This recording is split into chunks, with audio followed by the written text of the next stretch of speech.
إن الحمد لله نحمده ونستعينه ونستغفره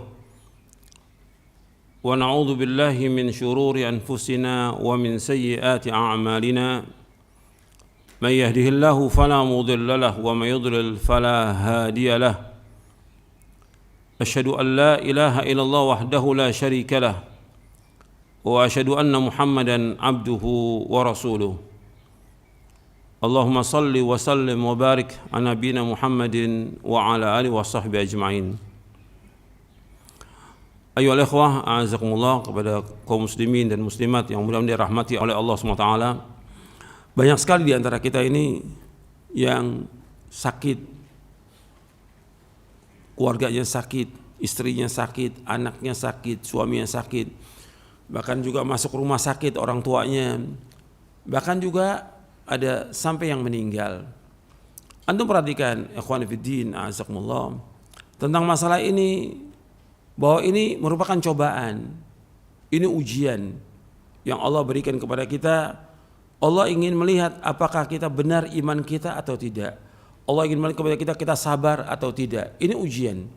Dan ketika Allah memberikan ujian kepada kita, kita ingat bahwa Allah itu yang maha kasih dan sayang kepada kita. Allah adalah zat yang maha kasih dan sayang. Allah yang maha bijaksana. Allah yang maha adil. Kita perhatikan itu. Ketika Allah berikan cobaan, sakit kepada kita, kita ingat bahwa Allah sayang kepada kita. Kenapa Allah berikan sakit kepada kita? Karena Allah ingin menghapuskan dosa-dosa kita. Allah ingin angkat derajat kita. Allah ingin melihat bahwa orang ini tadarru atau tidak kepada Allah, bermunajat atau tidak kepada Allah. Allah ingin melihat kita betul-betul enggak kita ini minta kepada Allah, memelas kepada Allah. Allah ingin lihat kesabaran kita. Allah ingin menguji iman kita.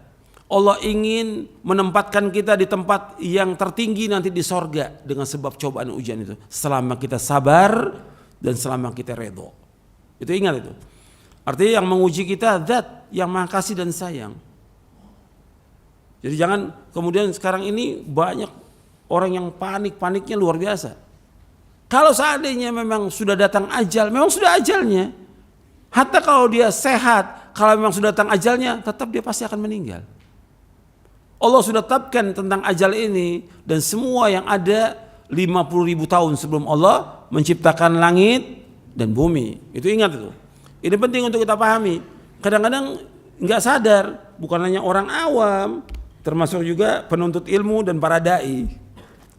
Begitu kena sakit, mungkin nggak saya sembuh ya? Pertanyaannya, mungkin nggak saya sembuh? Antum minta kepada Allah soal kesembuhan, yang menyembuhkan siapa? Allah, bukan dokter, bukan alat, bukan obat. Yang menyembuhkan siapa? Allah. Adukan semua kepada Allah. Allah yang menyembuhkan. Dokter nggak punya apa-apa. Apa dokter bisa memanjangkan ajal orang? Nggak mungkin. Hatta sehebat apapun alat itu, sehebat apapun obat itu, kalau sudah ajal, ya meninggal dia. Karena ini berkaitan dengan hak Allah SWT. Allah yang memiliki langit dan bumi. Makanya ketika orang itu meninggal, kita ucapkan apa? Inna lillahi wa inna ilaihi raji'un. Sesungguhnya kita ini milik Allah. Milik Allah kita. Akan kembali kepada Allah. Ketika begitu terjadi dari orang tua kita meninggal, atau seorang suami meninggal, istri meninggal, atau anak meninggal, kita ucapkan innalillahi wa inna ilaihi raji'un. Allahumma ajurni fi musibati wa akhlif li khairan minha. Ya Allah, berikanlah ganjaran pada musibahku dan gantikan yang lebih baik. Antum perhatikan, saya akan bacakan dari buku Hikmah di Balik Musibah. Jadi orang yang tertimpa musibah dan penyakit, ini harus kita ingat bahwa antum bisa merasakan manfaat. Kata Imam Ibnu Qayyim rahimahullah, ini saya bawakan dalam buku Hikmah di Balik Musibah di halaman 33. Kata Imam Ibnu Qayyim rahimahullah, kalau tidak karena cobaan dan musibah dunia, cobaan, musibah, penyakit atau yang lainnya, niscaya manusia terkena penyakit kesombongan.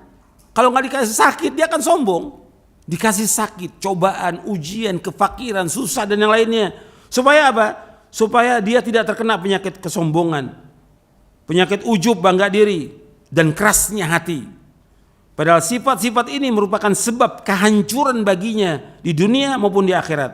Di antara rahmat Allah yang maha kasih dan sayang, kadang manusia tertimpa musibah yang menjadi pelindung baginya dari penyakit-penyakit hati dan menjaga kemurnian ibadah dia kepada Allah, serta mengeluarkan dia dari materi-materi yang rusak, yang jelek dan membinasakan. Maha suci Allah yang maha kasih dan sayang kepada manusia dengan cobaan dan ujian ini. Ini dalam kitab Zadul Ma'ad fi Hadi Khairul Ibad di juz yang keempat. Perhatikan, itu hikmah diantaranya bahwa dengan Allah memberikan cobaan, ujian, penyakit, hilang tuh sifat sombong, sifat keras hati, sifat ujub, sifat yang lainnya. Yang kalau sifat ini tetap ada, maka akan menghalangi dia untuk masuk surga. Terhalang dia masuk surga. Maka Allah berikan penyakit ini supaya hilang sifat-sifat itu. Supaya hilang sifat-sifat itu. Ini sayangnya Allah kepada kita. Kemudian juga yang antum perlu ingat bahwasanya musibah, petaka, cobaan, penyakit, dan apa yang terjadi semua Allah takdirkan. Gak akan mengenai kita kecuali apa yang Allah sudah takdirkan. Itu perhatikan itu. Dan Allah menyebutkan dalam surah Al-Hadid ayat 22, ayat 23, ma asaba min musibatin fil ardi wala fi anfusikum illa fi kitabim min qabli an nabra'aha inna dzalika 'ala Allah yasir likai la ta'sau 'ala ma fatakum wa la tafrahu bima atakum wallahu la yuhibbu kulla mukhtalin fakhur. Setiap bencana yang menimpa kalian setiap bencana menimpa di bumi dan yang menimpa diri kalian semuanya telah tertulis dalam Lauh Mahfuz sebelum kami menciptakannya. Sungguh yang demikian mudah bagi Allah agar kalian tidak bersedih hati terhadap apa yang luput dari kalian dan tidak pula terlalu bergembira terhadap apa yang diberikan Allah kepada kalian, dan Allah tidak menyukai setiap orang yang sombong dan membanggakan diri. Semua berjalan dengan takdir Allah. Ada penyakit yang berbahaya, ada yang lainnya. Semua Allah sudah takdirkan 50.000 tahun sebelum Allah menciptakan langit dan bumi. Maka kewajiban kita ketika kena musibah itu kita sabar dan ridho. Semua berjalan dengan izin Allah. Ma asaba min musibatin illa bi idznillah wa man yu'min billahi yahdi qalbahu wallahu bikulli syai'in alim. Tidak ada satu musibah yang menimpa seorang kecuali dengan izin Allah, dan barang siapa yang beriman kepada Allah niscaya Allah akan memberi petunjuk kepada hatinya, dan Allah Maha mengetahui segala sesuatu. Surah At-Taghabun ayat 11. Artinya kalau kita tertimpa musibah, kita ridho dan kita sabar. Perhatikan tuh. Dan Allah sudah menetapkan demikian. Dan yang perlu kita ingat bahwa musibah yang menimpa kita, penyakit yang menimpa kita, bahkan kematian, ini antum perhatikan bahwa Allah sayang kepada kita. Allah sayang. Dan ini semua milik Allah. Ketika Allah berikan ujian itu, karena Allah sangat sayang kepada kita. Jadi Allah itu sayang kepada kita. Semua perbuatan Allah itu semuanya indah. Nggak ada yang tidak indah. Semua perbuatan Allah. Nabi bersabda SAW, Inna Allah ta'ala jamilun yuhibbul jamal. Allah itu indah dan Allah menyukai keindahan. Dan Allah sangat sayang kepada makhluknya daripada orang itu kepada dirinya. Dari Umar bin Khattab radhiyallahu anhu yang berkata, tatkala ada sekumpulan orang mendatangi Nabi SAW, maka ada seorang wanita di antara mereka yang apabila melihat anak kecil ia mengambilnya, dia menempelkan ke perutnya dan menyusuinya. Lalu beliau SAW bersabda, bagaimana pendapat kalian? Apakah mungkin wanita ini akan melemparkan anaknya ke dalam api? Para sahabat menjawab, tidak, selama dia mampu untuk tidak melakukannya. Beliau bersabda, Allah benar-benar lebih menyayangi hambanya daripada wanita ini yang menyayangi anaknya. Wanita sangat sayang kepada anaknya. Allah lebih sayang daripada wanita itu kepada anaknya. Anda perhatikan tuh. Ini hadis sahih riwayat Bukhari dan Muslim. Jadi Allah sangat sayang ketika Allah memberikan penyakit kepada kita, atau istri, atau suami, atau anak, atau orang tua. Allah sayang. Bahkan ketika Allah mencabut nyawanya, Allah sayang kepada dia. Anda perhatikan itu. Jadi jangan kita suudzon kepada Allah, kita husnudzon kepada Allah. Karena ajal maktub, sebagaimana rezeki juga maktub. Allah sudah tentukan ajal kita sebagaimana Allah sudah tentukan rezeki kita. Kita harus redha dan husnudzon kepada Allah. Sedih wajar sebagai manusia sedih. Sedih wajar. Menangis wajar, kata Nabi menangis. Dan sedih ketika cucunya meninggal. Tapi kemudian tidak mengucapkan kalimat-kalimat yang mengingkari takdir Allah, tidak boleh. Gitu. Gak boleh. Kita harus sabar dan redha. Gitu. Semua dapat cobaan dan ujian. Bahkan itu juga kalau kita sabar dan redha, Allah redha. Nabi bersabda SAW, inna idhamal jaza ma'idhamil bala wa inna Allah idha habba qawman ibtalahum faman radhiya falahu ridha wa man sakhita falahu sakhat. Sesungguhnya kata Nabi SAW, Rasulullah SAW bersabda, sesungguhnya besarnya pahala itu tergantung besarnya ujian. Besarnya pahala tergantung besarnya ujian. Dan sesungguhnya jika Allah menyukai satu kaum, maka Allah akan menguji mereka. Barang siapa yang ridha, maka baginya keridhaan, dan barang siapa yang murka, maka baginya kemurkaan. Hadis ini hasan, diriwayatkan oleh Imam Tirmidzi dan Ibnu Majah dari sahabat Anas bin Malik. Lafaz ini lafaz Tirmidzi dan Syekh Albani menghasankan dalam silsilah hadis as-sahih di juz yang pertama. Dan yang perlu kita ingat bahwa Allah ketika menguji kita karena Allah ingin kebaikan kepada kita. Nabi bersabda sallallahu alaihi wasallam, man yuridillahu bi khairan yusib minhu. Barang siapa yang dikehendaki Allah kebaikan pada dirinya, maka Allah akan berikan cobaan kepadanya. Jadi Allah kalau menghendaki kebaikan kepada seorang, diberikan cobaan. Hadis ini sahih riwayat Bukhari. Dan Allah menjanjikan sorga bagi orang-orang yang sabar dan redha dalam menghadapi cobaan dan ujian. Kemudian ikhwan fillah azakumullah, yang harus kita ingat bahwasanya yang bisa menghilangkan wabah ini hanya Allah. Yang bisa menghilangkan penyakit kita hanya Allah, bukan dokter, bukan obat, bukan vaksin, bukan yang lainnya. Itu harus ingat tuh. Jangan kita bergantung kepada obat. Tetap kita syariat dijalankan. Kita harus berobat. Kita minum obat, tetap. Tapi ingat, yang bisa menyembuhkan bukan obat, bukan dokter, bukan vaksin, bukan yang siapa yang menyembuhkan? Allah SWT. Itu harus kita ingat. Ini berkaitan dengan masalah iman, masalah tauhid kita kepada Allah. Gak ada yang bisa menghilangkan musibah, penyakit, wabah kecuali hanya Allah.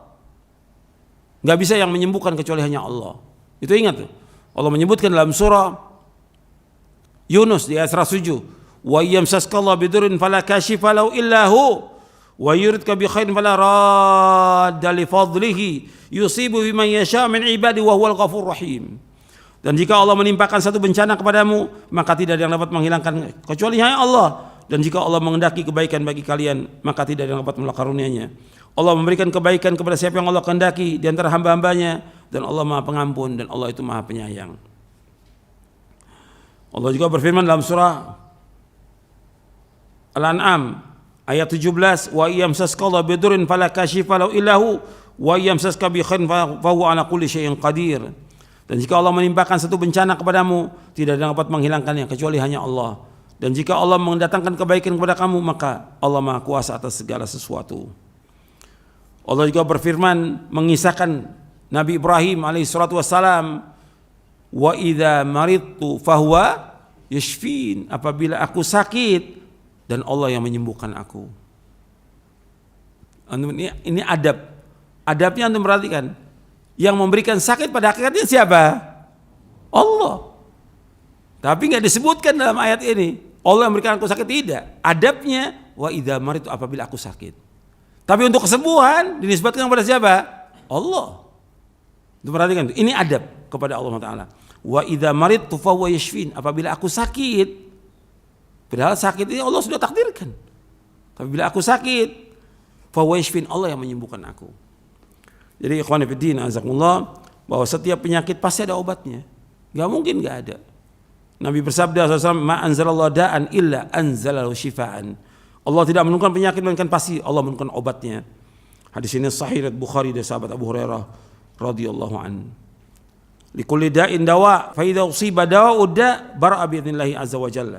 Rasulullah SAW bersabda, setiap penyakit ada obatnya. Jika obat itu tepat atau manjur untuk satu penyakit, maka penyakit itu akan sembuh dengan izin Allah azza wa jalla. Hadis sahih riwayat Muslim dari sahabat Jabir. Kemudian yang terakhir, saya bawakan penjelasan dari seorang tabi'i, Seorang tabi ini menjelaskan bagaimana kalau dia terkena musibah, yaitu Syuraih al-Qadhi. Dikatakan Syuraih al-Qadhi karena dia jadi qadhi itu puluhan tahun. Bukan 1 tahun, 2 tahun. Ada yang mengatakan 60 tahun dia jadi qadhi. Syuraih al-Qadhi. Dibawakan oleh Imam Az-Zahabi dalam kitabnya Syiar A'lamin Nubala. Dari Asy-Sya'bi rahimahullah, qala Syuraih al-Qadhi rahimahullah, inni la usabu bil musibati fahmadullah 'alaiha 4 marrat. Ahmadu idza lam akun a'zama minha, wa ahmadu idza razaqani as-sabra 'alaiha, wa ahmadu idz waffaqani lil istirja'i lima arju min ats-thawabi, wa ahmadu idz lam yaj'alha fi dini. Kata Syuraih al-Qadhi, Syuraih al-Qadhi ini dia hidup masuk Islam di zaman Nabi, tapi enggak bertemu dengan Nabi SAW. Jadi Islamnya di masa Nabi di Yaman, kemudian dia pindah ke Kufah dan jadi qadhi di Kufah kurang lebih 60 tahun. Kata beliau, inilah usab, sesungguhnya aku tertimpa musibah. Fahmadullaha 'alaiha 4 marrat. Maka aku memuji Allah 4 kali. Jadi kalau kita kena musibah, memuji Allah 4 kali. Yang pertama, ahmadu idlam akun a'zama minha. Yang pertama, aku muji Allah karena aku tidak ditimpa musibah yang lebih besar. Musibah yang kita ini kalau dibandingkan yang lain masih lebih besar yang lain. Kita ini masih kecil musibah kita. Jadi ketika kita kena musibah, kita memuji Allah karena aku tidak ditimpa musibah yang lebih besar. Yang kedua, wa ahmadu id razaqani as-sabra 'alaiha. Yang kedua, aku muji Allah karena aku dikaruniakan Allah kesabaran dalam menghadapi musibah tersebut. Yang ketiga, wa ahmadu id wafaqani lil istirja lima arju min ats-tsawab. Yang ketiga, aku memuji Allah karena dengan musibah itu aku dapat istirja, mengucapkan inna lillahi wa inna ilaihi raji'un, sehingga aku mengharapkan pahala karenanya. Jadi kalau diuji oleh Allah dengan kematian, ya memuji Allah karena aku dapat mengucapkan kalimat ini. Dan di antara tambahan dalam riwayat Muslim, Allah majurni fi musibati wa akhlif li khairan minha. Ya Allah, berikanlah ganjaran pada musibahku dan gantikan yang lebih baik daripadanya. Kemudian yang keempat, wa ahmadu idlam yaj'alna fi dini. Dan aku memuji Allah karena musibah tidak menimpa aku dalam agamaku. Kalau masih pada fisik kita terkena atau pada keluarga kita, istri, anak, suami, itu masih lebih ringan. Yang lebih berat pada agama. Diberikan keraguan tentang agama atau mengikuti firqah yang sesat, golongan yang sesat, atau yang lainnya, itu lebih berat musibah agama. Makanya Nabi berdoa jangan dijadikan musibah dalam agama. Ya, saya pikir cukup sampai di sini. Mudah-mudahan bermanfaat dari apa yang saya sampaikan. Mudah-mudahan dari apa yang saya sampaikan bisa kita amalkan. Begitu juga yang tertimpa musibah diberikan oleh Allah kesabaran dan ridho dengan apa yang Allah sudah takdirkan. Kemudian memperbanyak zikir dan juga memperbanyak doa kepada Allah Subhanahu wa taala atas musibah ini. Dan kita wajib husnudzon, berbaik sangka kepada Allah Subhanahu wa taala atas semua apa yang terjadi. Kita husnudzon. Dan juga yang perlu kita ingat bahwa jangan sampai musibah ini menghalangi kita untuk ibadah kepada Allah. Ingat, musibah jangan sampai menghalangi untuk ibadah. Lakukan ibadah. Ada yang sakit tetap ibadah. Kalau kita sakit, terpapar, yang nggak boleh kita ke masjid, tetap di rumah. Tapi tetap ibadah. Kan tetap wajib sholat. Bisa lakukan yang sholat sunat, yang lakukan. Masih bisa beristighfar, masih bisa berzikir, masih bisa berdoa. Lakukan itu. Apa yang bisa kita lakukan? Bahkan ketika dia punya rezeki, masih bisa dia sedekah. Dia suruh orang untuk sedekah. Dia nggak mungkin keluar dari rumahnya, dia sakit. Tapi bisa kan dia nyuruh orang untuk sedekah. Banyak amal-amal soleh yang bisa kita lakukan. Dia bisa sholat malam. Nabi juga pernah sakit, sholat malam Nabi tetap sholat malam. Meskipun sakit, tetap. Jadi perhatikan, jangan sampai musibah menghalangi kita untuk ibadah kepada Allah. Karena itu kesempatan kita untuk mencapai derajat yang tertinggi dan juga untuk mencapai sorga. Saya pikir cukup sampai di sini. Mudah-mudahan bermanfaat. Dan juga bagi yang tertimpa musibah, diberikan kesabaran dan keredoan dari musibahnya, dan mudah-mudahan diangkat juga penyakitnya oleh Allah Taala, disembuhkan oleh Allah Taala. Wa sallallahu nabiyana Muhammadin sallallahu alaihi wasallam, subhanakallahumma bihamdik asyhadu an la ilaha illa anta astaghfiruka wa atubu ilaik. Assalamualaikum warahmatullahi wabarakatuh.